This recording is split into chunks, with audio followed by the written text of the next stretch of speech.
நேற்று சாட்டர்டே கொஞ்சம் வெளியே போகிற வேலை இருந்தது.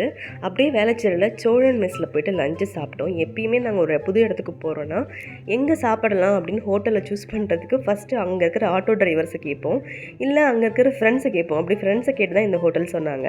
ஹஸ்பண்ட் வந்து வெஜ் மீல்ஸ், நான் வந்து ஆஸ் யூஷுவல் வந்து சிக்கன் பிரியாணி தான். நல்லாவே இருந்துச்சு. ரொம்ப எக்ஸ்ட்ராடினரின்னு சொல்ல முடியாது, ஓகேவாக இருந்தது. வெஜ் மீல்ஸ் வந்து அவ்வளோவா நல்லா இல்லை. எப்போவுமே நான்வெஜ் ஹோட்டலில் சுமாராக தானே இருக்கும். ஸோ இன்றைக்கி மார்னிங் சண்டே மார்னிங்கே வந்து ஹஸ்பண்ட் எப்போவுமே அர்லி மார்னிங் வந்து யோகா கிளாஸ் போவார். இன்றைக்கி நானும் அவர் கூட போனேன். வீட்டுக்கிட்ட தான். எதுக்குன்னு பார்த்தீங்கன்னா பால் வரவே இல்லை காலையில். ஸோ அப்படியே கடையில் போய் ஒரு டீ குடிச்சிடலாமே அப்படின்னு சொல்லிட்டு ஜாலியாக போயிட்டு காலையில் வேடிக்கை பார்த்துட்டு டீ எல்லாம் குடிச்சிட்டு அவர் யோகா கிளாஸ் போயிட்டார். நான் அப்படியே வீட்டுக்கு நடந்து வந்துட்டேன். வந்துட்டோம். அப்படியே கீழே வந்து அப்பார்ட்மெண்ட்டில் வாக்கிங் போயிட்டு போகலாமே அப்படி சொல்லிட்டு நடந்துட்டு இருக்கும்போது பார்த்தீங்கன்னா நிறைய புளியங்காய் வந்து விழுந்து கிடந்தது. எனக்கு பழத்தை விட செங்காய் ரொம்ப பிடிக்கும். உங்களுக்கு எப்படின்னு மறக்காமல் கமெண்ட்டில் சொல்லுங்கள்.